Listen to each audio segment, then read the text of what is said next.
Les habitudes ont changé. Un caclon, des fourchettes pointues. La fondue chinoise fait désormais figure de plat classique pour les fêtes de Noël. Le moyen de ne pas se casser la tête ni de passer des heures en cuisine si vous recevez plusieurs personnes. Malik Melli et Michael Borgognon plongés dans l'histoire avec un grand H, aidés en cela par un personnage emblématique.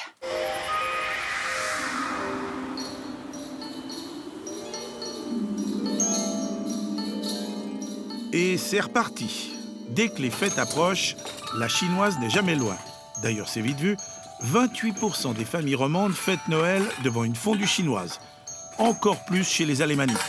Vide, évidemment. Vide, évidemment. Voilà. Est-ce que vous savez seulement d'où elle vient, cette fameuse fondue chinoise? Ben, elle vient de Chine, évidemment. Sauf que là-bas, on ne l'appelle pas fondue, mais ho go. Ho, le feu, go, la casserole. Le plat est né il y a près de 1700 ans dans la ville de Chongqing, au centre du pays. Aujourd'hui, c'est devenu une mégalopole de plus de 30 millions d'habitants. À l'origine, c'était un bouillon très épicé pour masquer la fraîcheur parfois douteuse des viandes qu'on plongeait dedans. Au fil des siècles, la recette originelle s'est déclinée en de multiples versions à travers toute l'Asie. Mais pas besoin d'aller jusqu'en Chine pour goûter la vraie chinoise. À Lausanne, le restaurant Tangroulou en a fait sa spécialité. Pékinois pur sucre d'origine, Zixin Hu est à la manœuvre. Il nous mitonne le bouillon typique de la région du Sichuan. Et ça commence par une bonne dose de graisse de bœuf. Suivent le céleri, la coriandre, le poireau, l'oignon et beaucoup d'ail.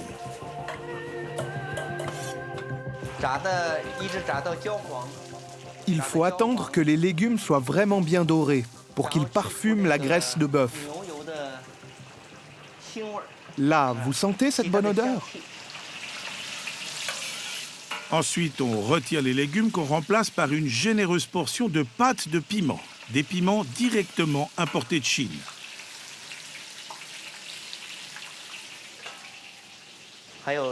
Dans le passé, c'était surtout les bateliers et tous ceux qui travaillaient le long des fleuves qui recherchaient ce plat.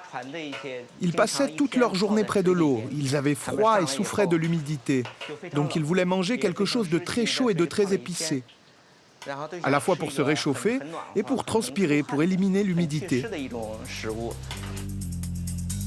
Une préparation détonnante qui va cuire pendant 7 heures. Et qu'on mélangera ensuite avec du bouillon de poulet, qui lui aura cuit 24 heures. La cuisine chinoise, une école de patience. Monsieur Hu propose 6 variantes différentes de bouillon, dans lesquelles on peut cuire toutes sortes d'aliments, des viandes, des tripes, des nouilles, des œufs de caille, des crevettes, du tofu, plein de légumes. Les variations sont quasiment infinies. Dans sa version suisse, la fondue, avant d'être chinoise, fut d'abord bourguignonne. Elle serait née ici, à l'Hôtel du Port à Villeneuve, en 1959. Monsieur Zenwein, c'est peut-être vous, m'a-t-on dit, qui êtes l'inventeur, si on peut dire, de cette fameuse fondue bourguignonne. L'inventeur est un grand nom. Mais qui n'a rien de bourguignon. Il n'a rien de bourguignon, évidemment. On pourrait l'appeler la fondue vaudoise, mais une fondue de viande. Peut-être, parce que de fondu, il n'y a rien de fondu là-dedans. C'est ça. C'est d'une huile chaude dans laquelle on trempe de la viande. Et c'est dans ce restaurant lausannois, aujourd'hui disparu, il s'appelait À la Bonne Auberge, qu'en 1964, un certain monsieur Bingli, en s'inspirant des Chinois, a l'idée de remplacer l'huile trop grasse par du bouillon. Un nouveau classique suisse est né, la fondue chinoise. Un plat qui compte de nombreux cousins. Il y a la fondue mongole et son drôle de caclon. La Bacchus, aussi appelée vigneronne, où le bouillon est remplacé par du vin. Le Valais a sa fondue érinsarde avec du bœuf de race d'airain. Et la glareillarde, née à Sierre, où les morceaux de viande sont marinés dans un mélange d'épices. Il y a aussi la Saint-Hubert avec de la chasse. Mais au fait, pourquoi appelle-t-on fondue un plat où l'on ne fait rien fondre? La directrice du musée gruyérien a sa petite idée sur la question. C'est tout simplement parce qu'on utilise le même dispositif que pour la fondue chère aux Suisses, c'est-à-dire la fondue au fromage. Ingrédient numéro 1 de cette fondue chinoise version helvétique, la viande. Et ce n'est pas un hasard. De pouvoir mettre sur la table de la viande en abondance, c'est un signe de générosité, un signe d'aisance. C'est quelque chose à laquelle ceux qui ont connu des restrictions pour des raisons économiques ou pendant la guerre ou pour différentes raisons ont envie d'accéder. Il y a un côté revanche sur la pauvreté quand on peut manger plus de viande qui commence aujourd'hui à prendre peut-être un sens un peu atténué. Et comment expliqueriez-vous le lien entre fête et fondue chinoise, ou entre Noël et fondue chinoise? Alors aujourd'hui, on est dans un partage des tâches qui dit qu'on n'aimerait pas infliger à la mère de famille de devoir être seule à la cuisine pour faire un repas incroyable. Donc on va simplifier. Avant de se mettre à l'aider à la cuisine, on va plutôt essayer de rapporter la cuisine sur la table, c'est-à-dire que chacun cuise sa viande dans le pot commun. La fondue chinoise est un plat féministe, en fait. Alors je dirais que c'est la première étape d'un féminisme qui est d'alléger les tâches prétendues de la cuisinière. Après, il y a des tas d'autres moyens pour partager les tâches parce qu'il faut quand même encore après faire la vaisselle. Il faut tout nettoyer. Il faut avoir préparé les sauces et il faut avoir pensé à acheter tous les ingrédients. Les ingrédients, justement, on va se pencher de près sur quelques-uns. La viande, pour commencer. Alors, bien sûr, une fondue chinoise peut se faire avec du poisson, mais on laissera la mer de côté cette fois-ci. Elle peut se faire aussi avec du poulet, de la dinde, du porc, de l'agneau, etc. Le plus courant, c'est quand même avec du bœuf, ce qui ne clôt même pas la discussion parce que la gamme des morceaux et des prix est vaste. De la ferme à l'assiette, séquence utile, une barquette ou un plateau de viande ne tombe pas du ciel avec le Père Noël.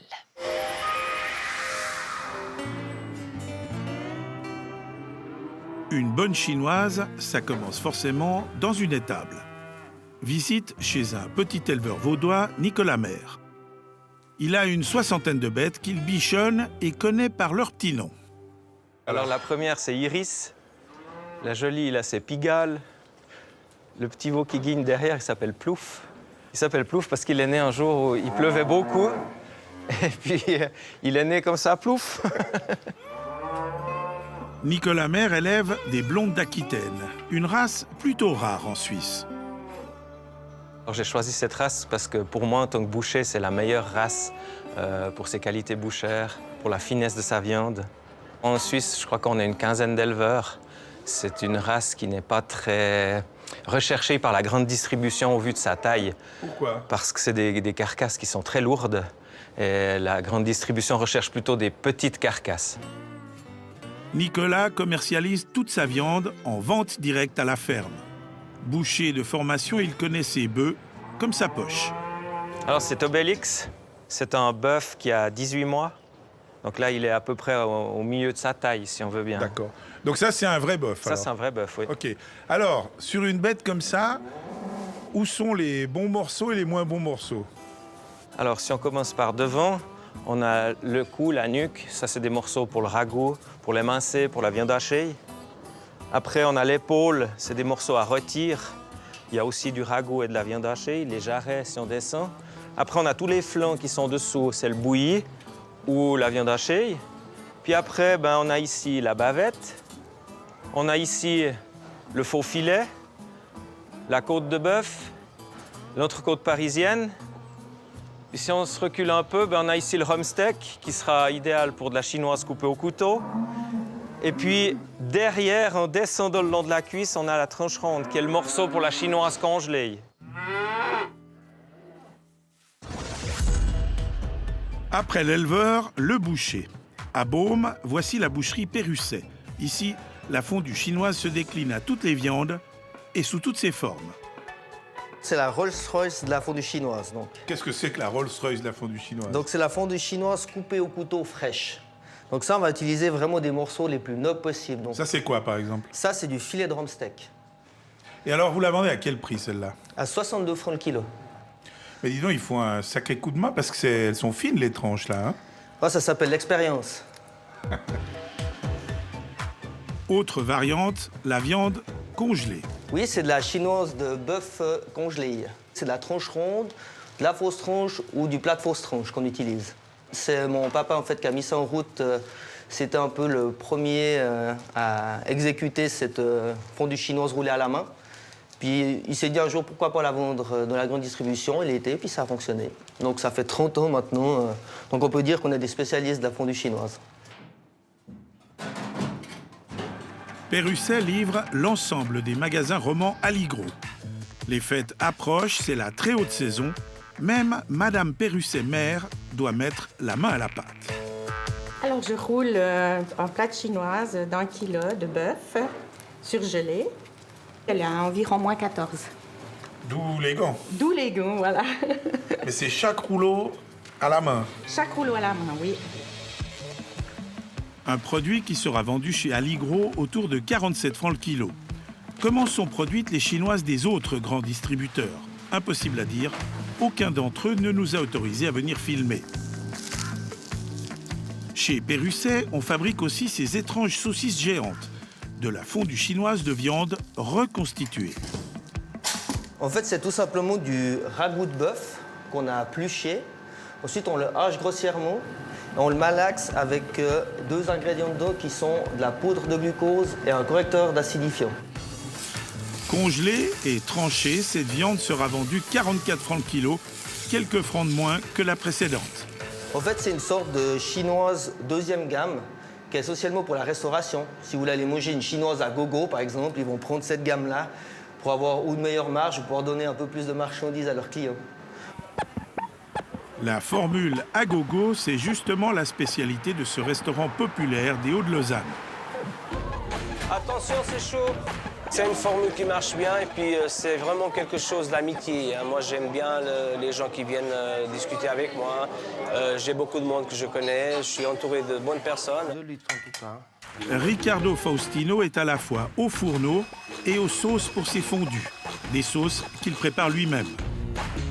Ici, pour 39 francs, vous pouvez donc dévorer autant de viande que vous voulez. Contrairement à d'autres restaurants, Ricardo sert de la viande fraîche. Pour le restaurateur, cette formule à gogo n'est donc pas évidente à maîtriser. Alors, d'habitude, la première fois, on sert toujours 250 grammes. 200 grammes par personne, d'habitude, quand c'est à gogo. Après, je viens avec un deuxième service qui vient à peu près avec 100, 150 grammes. Mais il arrive parfois que certains clients, particulièrement gloutons, dépassent allègrement ces quantités. 2,7 kg, 3 kg de viande par 2 personnes. 3 kilos pour 2 personnes. Exactement. Donc ça faisait 1,5 kg par personne. Mais c'est incroyable, ça. Ouais. Dans ce genre de situation, Ricardo a quelques trucs bien à lui pour essayer de s'y retrouver. D'habitude, quand il y a des gens qui mangent un petit peu trop, j'ai toujours je donne du fromage, je donne des salades avec un peu de pain, des olives. Une petite entrée? Petite entrée toujours. Une grande salade mêlée, du pain avec sauce maison que je fais moi-même. Et puis avec ça, les gens ils calent déjà un peu. Je envoie tout de suite le premier service et après je les fais attendre 5-10 minutes qu'on remplit de viande pour qu'ils puissent caler un peu. La viande, c'est évidemment la partie la plus chère du tout, à tremper dans un bouillon que vous pouvez acheter tout fait, sans oublier les sauces, industrielles ou pas, les ingrédients de la fondue chinoise, deuxième tableau, vu aussi sous l'aspect diététique. Pas du tout dans l'idée d'être rabat-joie, mais pour vous informer et vous donner quelques idées.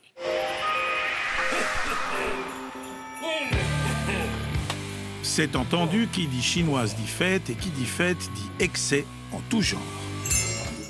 Ça tombe bien, Sylvie Girardin est diététicienne.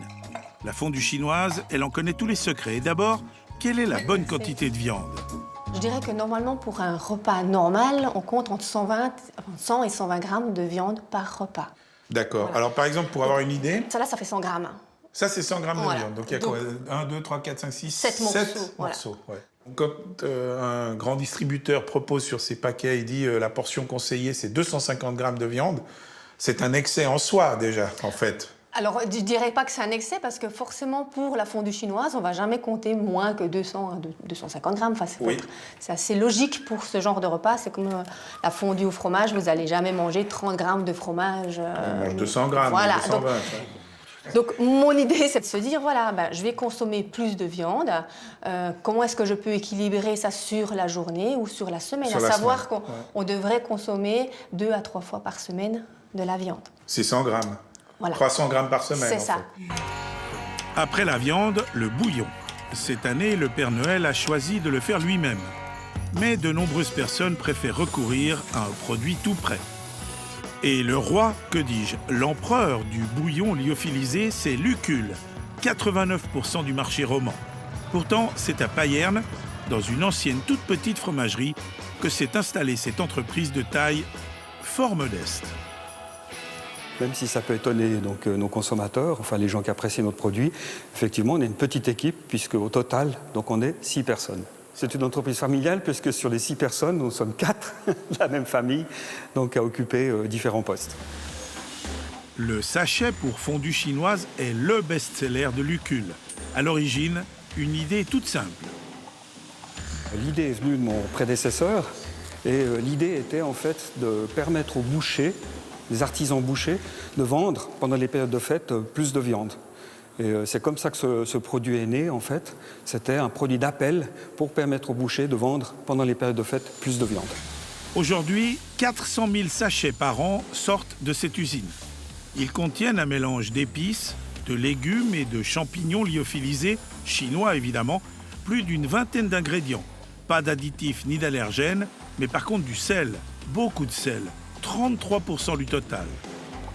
Alors oui, ça peut être interprété comme important, en sachant que dans un bouillon traditionnel, on peut avoir jusqu'à 50% de sel, ce qui n'est pas notre cas heureusement.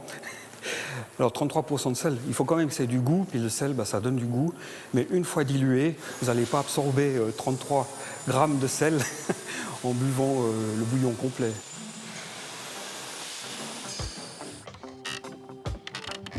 De la viande, du bouillon, plus des accompagnements comme des frites, du pain.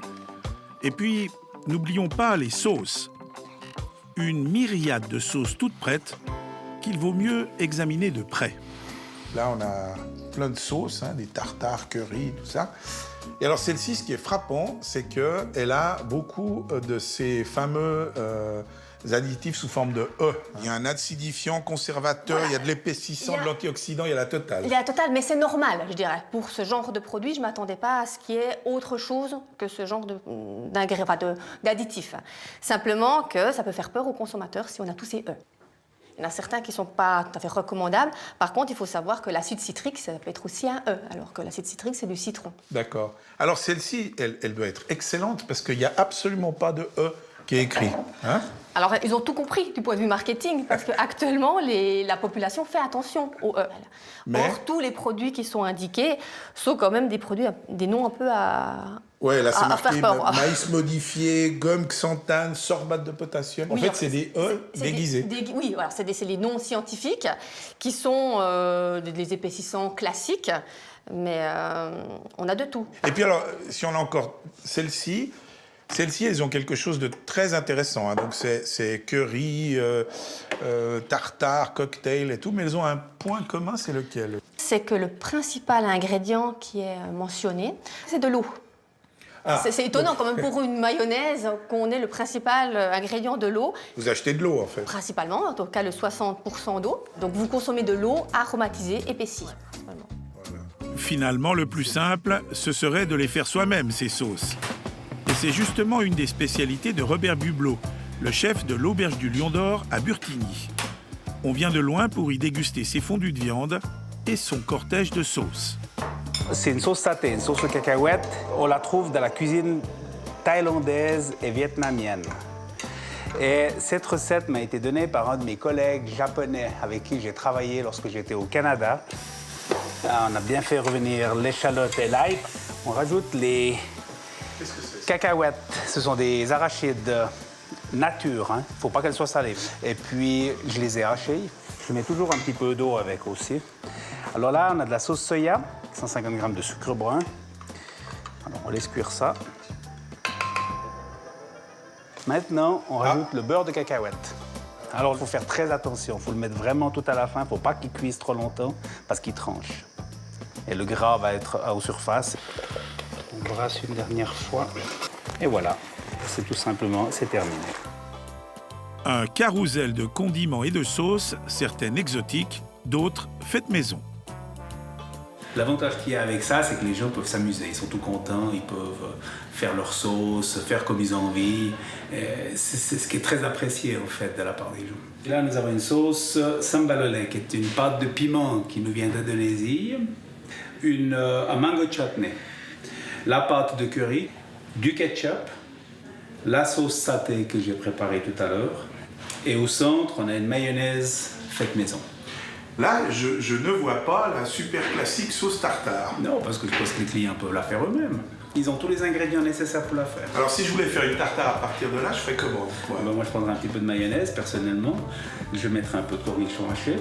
Je mettrais un peu de capre avec ça, du persil. Et puis, comme j'aime bien l'échalote et l'ail, je mettrai un petit peu de ça aussi. C'est plus une sauce tartare, mais ce serait pas mal. Et comme il n'y a pas que la sauce tartare dans la vie, vous trouverez sur le site d'À Bon Entendeur 3 recettes de sauce. La sauce saté qu'on vient de voir, une mayonnaise et une sauce au curry. Merci à Robert Bublot. De mon côté, je me suis penchée sur l'aspect calorique des sauces que vous pouvez acheter toutes faites en magasin. Sur cet échantillon, qui n'est pas exhaustif évidemment, la plus calorique, c'est cette sauce tartare de Tommy. Si vous vous servez de 2 cuillères à soupe au cours du repas, vous avalez l'équivalent de 2 bananes. L'unité de mesure qui permet de comparer les pots, c'est 100 ml qui donne ici 591 kcal. Eh bien, la moins calorique de toutes, c'est cette sauce cocktail, 2 fois moins calorique que la tartare, 294 kcal pour 100 ml. Alors, pour celles qui surveillent et ceux qui surveillent leur ligne, c'est pas inutile de voir que toutes ne vont pas peser de la même manière sur votre balance. Maintenant, si vous voulez offrir une bonne fondue chinoise à vos convives, vous n'allez pas compter sur les sauces pour noyer une viande de mauvaise qualité, évidemment pas. Ce qui s'achète le plus en écrasante majorité, ce sont ces paquets de fines tranches congelées. Différence de prix, largement plus que du simple au double. Différence de qualité sûrement, c'est ce qu'on a voulu vérifier. Pour cette dégustation, le Père Noël a convoqué 5 experts autour de la table. Françoise Vautier, consommatrice avertie, membre de la confrérie des gourmettes. Christian Dayon, il est maître artisan boucher charcutier à Romont. Émilie Tissière, bouchère à Martigny. Claude Chevalet, éleveur de bétail à Pommy. Et enfin Marilyn Nozaïc, chef cuisinière à Chezonoréa, près d'Yverdon. Nos 5 fins palais ont donc goûté à l'aveugle 10 viandes de bœuf surgelées, toutes d'origine suisse, achetées en grande surface. Pour ne pas distraire les papilles des dégustateurs, les viandes ont été cuites dans de l'eau chaude, avec juste une petite pincée de sel. 10 morceaux de viande plongés dans de l'eau chaude, je me suis dit, oups, c'est pas vraiment sexy. Il n'y a pas les sauces accompagnées, il n'y a pas l'ambiance conviviale de la chinoise. Donc ça, on c'est est sûr. Complètement hors contexte. Ouais. Et je pense qu'on la déguste de manière très différente que si on était autour d'une bande d'amis autour d'un caclon. C'est pas évident, mais au moins on avait le vrai goût de la viande, le peu de goût de la viande, on l'avait. On n'avait pas le goût de bouillon, de champignons, de ce que vous mettez dans votre bouillon, quoi. Nos spécialistes ont jugé l'aspect visuel, l'odeur, la texture et bien sûr et surtout le goût des viandes, ce qui a débouché sur une note moyenne entre 1 et 10 pour chaque produit. Première surprise et de taille, la viande arrivée dernière du classement est aussi la plus chère du lot. Une note de 4,9 sur 10 pour les tranches congelées Natura Farm, achetées à la Coop, 94 francs le kilo. C'est une viande qui laisse beaucoup d'acidité en bouche. Ouais. Et je sais pas de quoi ça vient, mais après, même quand l'assiette est partie et tout ça, on avait toujours encore cette espèce de goût dans la bouche étrange. À dégustation, c'était vraiment pas bon, quoi. C'était pas bon. Juste pas bon. Non, mais c'était... Ouais, j'ai dit, c'est mieux être végétarien que manger de la viande comme ça. En 9e position, la chinoise Migros M Classique, 42 francs le kilo, une note de 5,1 sur 10. Il me semble qu'il y avait beaucoup d'eau là-dedans. Ouais, c'était vraiment un morceau qui... Si on appuyait dessus avec la fourchette, ça donnait beaucoup d'eau. Elle était friable, elle partait un petit peu en décomposition dans la bouche dès qu'elle était cuite. Elle était, tendre, mais très peu de goût, très fade. Donc elle avait l'air bien, mais au goût, c'était un peu bof, ouais.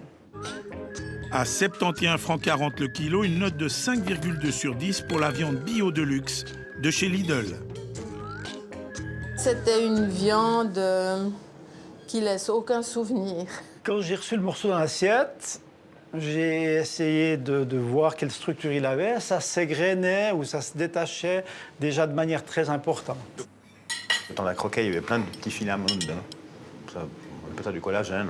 C'est des petits trucs blancs qu'il y a autour de la fibre. Et puis ça a de la peine à se couper, quoi. qu'on le met sur la fourchette. Et je ne l'ai pas mis longtemps parce que j'aime bien la viande qui est encore un petit peu de mâche et puis un petit peu juteuse. Qu'est-ce qui s'est passé? J'avais plus rien. J'avais 2-3 filaments au bout de la fourchette. C'est innommable. Suivent 3 viandes ex aequo avec 5,3 sur 10.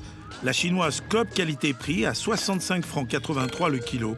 Et même note pour la Migros Family Pack vendue 38 francs 33 le kilo, la moins chère du lot. Et ce sont des tranches de viande reconstituées. C'est la chinoise qui a tué les chinoises. Quand on a commencé à reconstituer des morceaux pour créer un tube rond et couper au slicer ou à la trancheuse de la chinoise, ça ne devrait pas s'appeler chinoise. Je sais pas, c'est un hamburger, je sais pas comment le qualifier. C'est des petits morceaux mis ensemble et puis passés. Mais c'est vrai que quand on, même à cru dans l'assiette, elle se déchiquetait. Ça, c'était pas terrible, non. 5,3 aussi pour la fondue achetée chez Manor. Toujours des tranches reconstituées vendues 50 francs 60 le kilo. En 4e position, les tranches reconstituées de chez Aligro. 44 francs le kilo et une note de 5,6 sur 10. 3e, la fondue chinoise Aldi. 5,9 sur 10. Vendue 49 francs 98 le kilo. Son goût, il était pas très prononcé. On sentait pas vraiment ce goût de bœuf qu'on recherche. Mais il y avait des saveurs derrière qui ressortaient un petit peu, qui étaient intéressantes. 2e place pour la fondue Deluxe, achetée chez Lidl. 49 francs 98 le kilo, sa note 6,4 sur 10. Maintenant, ouais, c'est un morceau de viande, c'était sûrement la tranche ronde, qui est faite pour la chinoise. C'est un morceau qui allait bien pour ça, celle-là. Je l'ai bien apprécié parce que toutes ces viandes, j'ai commencé par les déguster crues. Et ça nous donne aussi une idée assez précise de la viande. Et j'ai trouvé que son goût cru était vraiment très agréable. Il n'y avait pas d'arrière-goût acide ou pas trop d'eau. Et enfin, loin devant, la gagnante, la fondue Aligro, vendue 47 francs 20 le kilo. Elle décroche une excellente note de 8 sur 10. C'est un morceau qu'on a pu faire en émincé, enfin avec un morceau entier. Voilà, elle a une bonne texture, elle ne se cassait pas, voilà, bien. Au niveau du goût, vous avez mis goût de noisette. Voilà, je pense qu'elle est un peu rassis, celle-là. Elle était un peu rassis, ouais. Ça veut dire quoi, rassis? Qu'elle n'a pas fait 3 autres frigos seulement. Alors déjà, la couleur et au visuel, en mettant la tranche dans l'assiette, on voyait cette belle forme, cette tranche qui ne se décomposait absolument pas, qui restait bien entière. On avait besoin de l'utilisation d'un couteau pour la couper. Et après, même au goût, il y avait vraiment un goût, pas ce goût d'eau qui ressortait vraiment trop. Je pense que c'est une viande qui a eu le temps d'être reposée. Alors, je m'en souviens très bien, c'est peut-être celle qui ressort du lot. Elle sort du lot, tout simplement. J'ai pu identifier un morceau, clairement, pour moi qui suis boucher charcutier. Elle avait de la structure, elle avait de la mâche, elle avait une bonne odeur, elle avait un bon goût. Ça, c'était la chinoise idéale, si on parle de chinoise congelée. Il ne reste plus au Père Noël, comme à tous les consommateurs, qu'à faire leur choix. Oh, oh, oh, entrez! Joyeux Noël! Des résultats que vous retrouverez sur notre site et dans le magazine de la Fédération romande des consommateurs. En sachant que vous pouvez évidemment aussi commander de la viande chez un boucher en version fraîche, en allumettes plutôt qu'en tranches, de quoi varier les plaisirs. Et on a aussi pensé à celles et ceux qui ne mangent pas du tout de produits animaux, la fondue chinoise végane. C'est pas très sorcier, nous avons demandé au restaurant vegan ou bien encore à Genève d'en préparer une. La séquence complète est à voir sur abe.ch. En voici un extrait pour vous donner une petite idée. Alors, une fois que le bouillon est prêt, qu'est-ce qu'on peut mettre dedans pour remplacer la viande, justement? Donc là, ça va être quand même des légumes. Et on a donc le tempeh. Qu'est-ce que c'est le tempeh? Des graines de soja fermentées. Vous pensez qu'un jour, cette fondue chinoise végane remplacera la bonne vieille fondue chinoise à la viande qu'on mange en Suisse en ce moment? Ce que je pense, c'est que c'est une très bonne alternative aux fondues traditionnelles.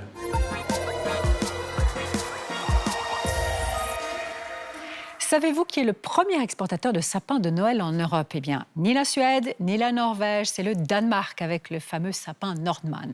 Et le premier exportateur mondial de sapins artificiels, la Chine. Au milieu de tout cela, vous avez une production suisse. Quelques 500 agriculteurs et propriétaires forestiers produisent des sapins. Chiffre de 2018 à lire sur le site de Forêt Suisse. Sans oublier ceux qui proposent des sapins en pot. Alors que choisir pour avoir une bonne conscience? Premier élément de réponse avec Claire et Pierre-Yves. Elle est journaliste, lui est spécialiste esplante.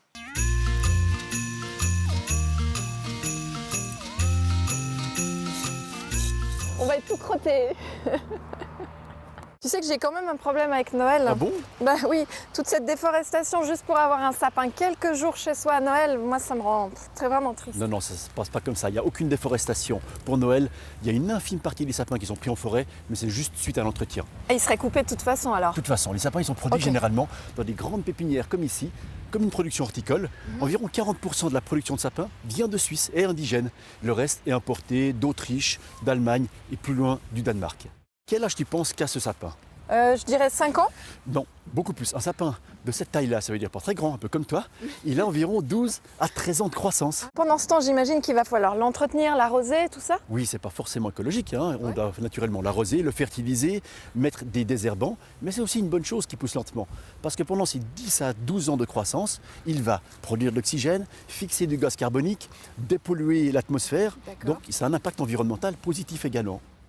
Tu as vu, Pierre-Yves, ici, le producteur a trouvé la seule race de moutons qui ne mange pas des sapins. Et qui remplace avantageusement un herbicide chimique aussi, parce que les moutons, ils vont brouter, eux, toutes les mauvaises herbes qu'il y a entre les sapins et un petit peu d'herbe aussi, au passage. Et ça, c'est écologique, alors? Ben oui, c'est très bon comme idée. Bon, je préférais quand même un sapin en vie, moi. Mais il y a d'autres solutions. Et ben voilà, sapin vivant, dans son propre pot. Chaque année, tu pourras le mettre sur ton balcon et le rentrer dans l'intérieur pour les fêtes. Mais dans son pot, est-ce qu'il ne va pas souffrir? Malheureusement, effectivement, ça ne va pas durer de très nombreuses années parce qu'il va souffrir au bout d'un moment d'un manque d'espace, d'un manque de nutriments, donc ça peut fonctionner un certain temps seulement. Mais c'est quoi ce sapin? Eh bien, c'est un sapin de location. Tu peux le commander sur Internet ou par téléphone, il est livré directement chez toi et après les fêtes, il est repris pour être replanté en pépinière, pour être reloué l'année prochaine. Mais est-ce que ces sapins ils vont survivre à tous ces déménagements? Malheureusement non, seule une infime partie va survivre. L'immense majorité de ces sapins de location va être transformée pour faire du biogaz immédiatement après ou éventuellement coupée en fin de saison pour refaire des sapins sur croix. Mais pourquoi ça marche pas? À nouveau, en raison du choc thermique que ces sapins vont subir après avoir passé plusieurs semaines dans nos intérieurs. Mais dans toute l'Europe, on cherche des solutions. Par exemple, avec des nouveaux modes de culture, des autres espèces de sapins, et même en les traitant avec des antitranspirants naturels à base d'essence de pin. Et quel conseil on pourrait donner alors? Eh bien, le principal conseil, c'est d'arroser. D'arroser 3 à 4 litres d'eau par jour pour un pot de cette taille-là, par exemple. D'éviter de le placer près d'une source de chaleur, comme un radiateur, et le sortir sur un balcon ou à l'extérieur dès que possible. Lui faire prendre l'air, quoi. Eh oui. Finalement, un sapin coupé, c'est pas la pire des solutions. Mais c'est même une très bonne solution. S'il est local, suisse et bio, il a un faible impact sur l'environnement. L'imitation plastique, elle aussi, a un impact écologique puisque sa fabrication est à base de pétrole, qu'elle a voyagé depuis la Chine. Donc, ce sapin artificiel n'absorbe pas de carbone, il en produit. Il faudrait le conserver plus de 20 ans pour qu'il soit intéressant en termes d'empreinte carbone. Pierre-Yves Bovigny, bonsoir. On se retrouve pour éclaircir certains points. Alors, évidemment, c'est un peu triste de couper un sapin. Les sapins en pot se sont multipliés. On l'a vu que le bilan de reprise n'est pas formidable, mais c'est possible d'améliorer ça, en fait. Mais oui, c'est le modèle sûrement d'avenir, ces sapins qu'on peut louer, mais c'est difficile de concilier actuellement des aspects logistiques, économiques et agronomiques. Alors on fait de la recherche là-dessus pour améliorer la reprise de ces sapins. Alors justement, une entreprise a demandé tout un travail de recherche à vos étudiants. Il a fallu déterminer quelques pistes de travail là où on peut améliorer les choses. Du côté de la production, commençons. Par quoi est-ce qu'on peut améliorer cette production? Eh bien, ce qu'on appelle effectivement l'itinéraire technique, la manière de produire les sapins peut être améliorée, notamment en ayant des pots plus grands.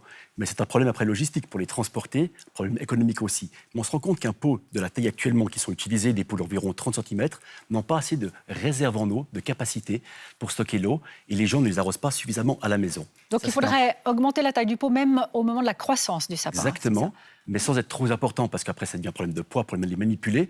Mais les pots actuels ont une réserve d'eau de même pas un jour. Donc les utilisateurs, les consommateurs devraient arroser au minimum tous les jours leur sapin de l'ordre de 3 à 4 litres par jour pour compenser leurs pertes. Et si on reste encore du côté de la production de ces sapins en pot, on peut réfléchir aussi à l'espèce de sapin. Voilà. Actuellement, l'espèce qui semble la mieux adaptée à un retour en appartement et à l'extérieur, c'est un sapin américain, qui est le sapin de Fraser, qui est le plus utilisé aux États-Unis, un sapin qui a un enracinement un peu traçant horizontal, qui correspond bien à un pot, un sapin qui pousse vite, c'est aussi important, et qui supporterait bien, pas bien, plus ou moins, les chaleurs de nos intérieurs. Oui, en tout cas. Alors justement, on va à l'intérieur chez le consommateur. On a dit dans la séquence qu'il fallait arroser énormément, même asperger d'antitranspirants, mais il ne faut pas non plus garder trop longtemps ces sapins à l'intérieur. Oui, l'expérience montre que les gens les gardent entre 1 mois à 7 semaines, et ça c'est beaucoup trop. Il faudrait les garder un maximum de 3-4 semaines en intérieur, et si possible, parfois les sortir sur le balcon, ou en tout cas les brumiser, les asperger un petit peu, de nouveau pour diminuer ce stress, ce choc thermique. Alors en admettant que ces sapins en pot est passé Noël, on va le retourner chez le loueur. Il faut le réadapter à nouveau. C'est une nouvelle étape pour qu'il passe au deuxième hiver. L'immense majorité ne survit pas juste à la sortie de l'appartement, ils meurent immédiatement.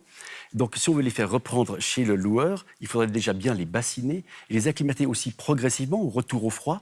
Et puis là, ils sont replantés avec un pot. Il n'est pas question de les replanter à racines nues dans un sol pour les réarracher, réenlever les racines. Donc on a aussi toute une série d'étapes après en pépinière pour qu'ils puissent éventuellement reprendre et puis qu'on puisse les relouer l'année d'après. Est-ce que vous pensez qu'à l'avenir, il serait envisageable ou utopique de penser que 80, 90, 100% de ces sapins en pot survivront plusieurs années ? Alors, on pourrait le faire, mais on ne serait plus dans des contextes, on ne serait plus dans des exigences économiques réalistes ou logistiques par rapport à la taille du pot, par rapport au poids. Une des pistes, c'est notamment de changer le substrat qu'on a dans le pot. Actuellement, on cultive les sapins dans de la terre.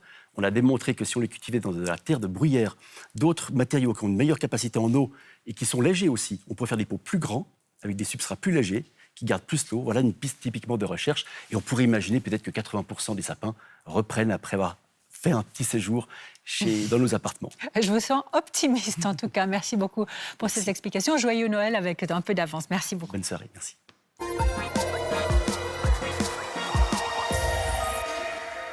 Vous êtes parfois confronté à des situations absurdes et à l'impossibilité de faire changer les choses. Cela donne une petite séquence que nous avons intitulée « Encore merci » où un coup de fil, ce n'est pas si facile. Elle est signée Malik Meli. Emmanuel da Silva tient une carrosserie à Sion. Ici, on repeint, on bichonne, on ripoline, calandre, pare-choc et autres enjoliveurs. Côté téléphonie, Manu, comme l'appellent tous ses amis, a opté l'été passé pour un abonnement Salt Europe Plus. Pour 69,95 francs par mois, Internet, SMS et appels illimités dans toute l'Europe. Tout roule pour notre carrossier, sauf qu'il y a un sacré problème. Chaque fois que je téléphone à l'étranger, au lieu que ce soit mon numéro qui s'affiche, ça peut être des numéros d'autres pays. Démonstration. Manu appelle Lenka, sa compagne qui est tchèque. Le téléphone de Lenka est connecté sur le réseau de son pays. Surprise, au lieu du numéro de Manu, c'est un numéro portugais inconnu qui s'affiche. Manu rappelle, un autre numéro d'un autre pays s'affiche, et ainsi de suite. Le couple projette de bâtir une maison en Tchéquie. Lorsque Manu téléphone à l'architecte ou au chef de chantier, là-bas en Tchéquie, ça tourne vite au cauchemar. Alors j'appelle des gens là-bas. Les 3/4 du temps, jamais ils me répondent parce que ils ne savent pas qui c'est, ils ne répondent pas et puis ils ne me rappellent pas. Ça fait combien de temps que vous avez ce problème? Depuis que j'ai renouvelé mon abonnement au mois de juillet. Avant, ça allait très très bien. Tout fonctionnait parfaitement. Pour résoudre ce dysfonctionnement étonnant, Manu s'est bien sûr adressé à Salt. Visite au magasin, téléphone, mail à répétition, aucune des solutions proposées ne marche. Les mois passent, le problème reste entier. Il paraît que c'est les antennes. C'est ce qu'on vous a dit? Oui, on m'a dit que c'était les antennes et de changer les numéros. Je sais pas. Vous y croyez, vous? Vous croyez au Père Noël? Italie, Portugal, France, Grèce, quand Manu appelle Lenka, c'est comme s'il changeait chaque fois de numéro et de pays. Là, maintenant, elle commence à deviner, alors elle rigole, elle dit « Ah tiens, c'est la Roumanie, ah tiens, c'est l'Espagne ». Ou bien des fois, elle me dit « Ah t'es en Espagne, là, t'es en Roumanie, ah t'es parti en Allemagne ». Blague à part, Manu se débat comme il peut avec ses numéros fantômes et il n'est pas le seul. C'est aussi pour les autres. Moi, j'ai des copains qui téléphonent au Portugal. Vous connaissez d'autres personnes qui ont le même problème que vous? Oui, bien sûr. Mais personne, ils envoient un message, en fait, avant de téléphoner. Tu peux répondre, c'est moi. Et puis, c'est un truc de fou, quoi.